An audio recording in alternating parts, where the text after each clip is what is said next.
Друзья, всем привет! С вами снова Андрей с новым рассказом. Автостоп. Поехали! За последние 10 лет я проехал автостопом около 50 тысяч километров. Меня подвозили дорогие иномарки и дальнобойщики на фурах, хрупкие девушки и бородатые кавказцы, священнослужители и бандиты. Однажды я автостопил скорую помощь. Автостоп – это весело, бесплатно и не так страшно, как кажется. Но нужно соблюдать несколько простых правил. Планируя путешествие, старайтесь прокладывать маршрут по федеральным автотрассам.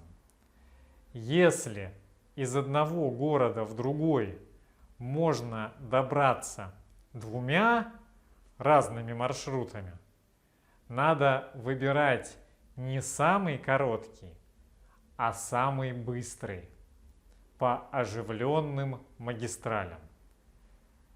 Если водитель сворачивает с федеральной трассы на небольшую дорогу, попросите остановить машину и ловите следующего.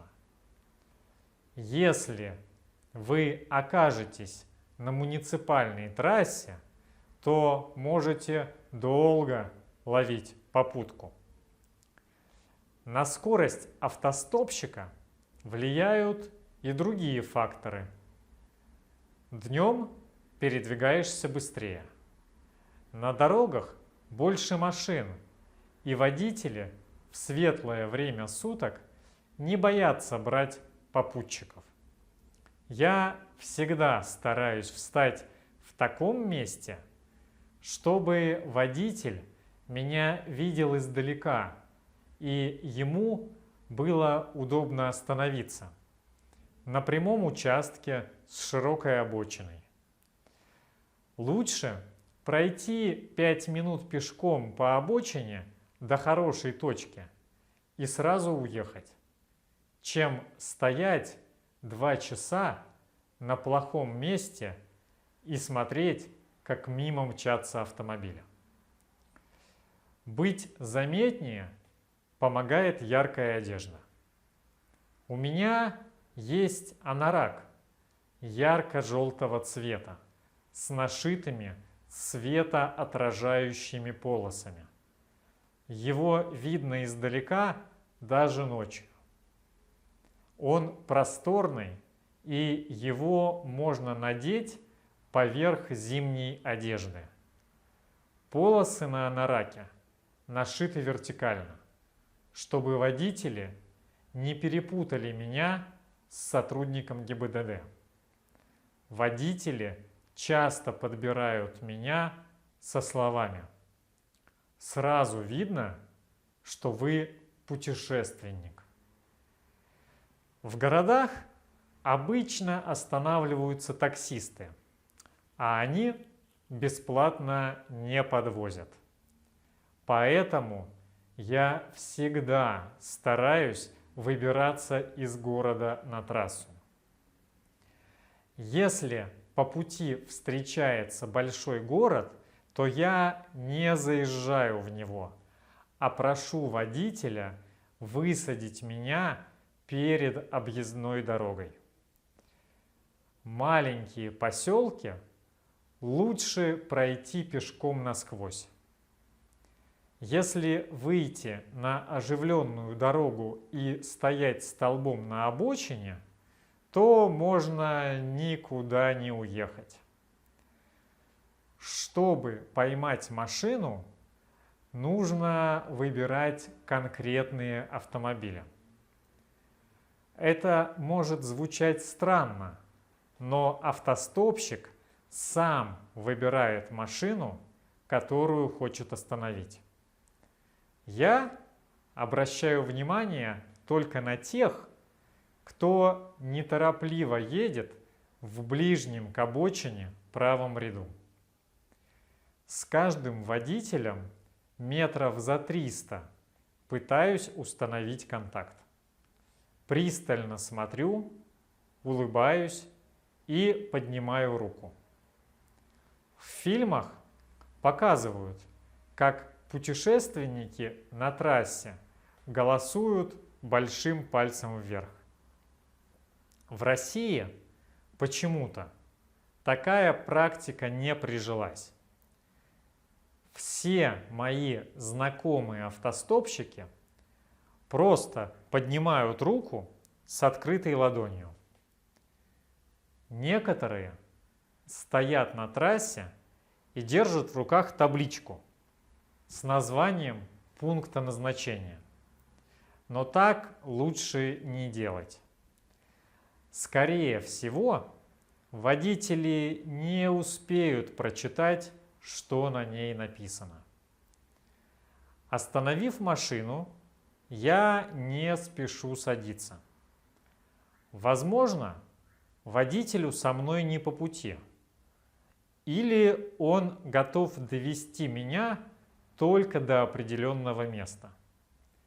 Я сразу уточняю, куда меня отвезут, и предупреждаю, что еду бесплатно.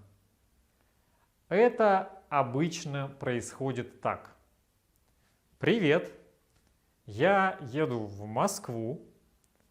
Подвезите сколько сможете по пути. Я только до Тулы еду.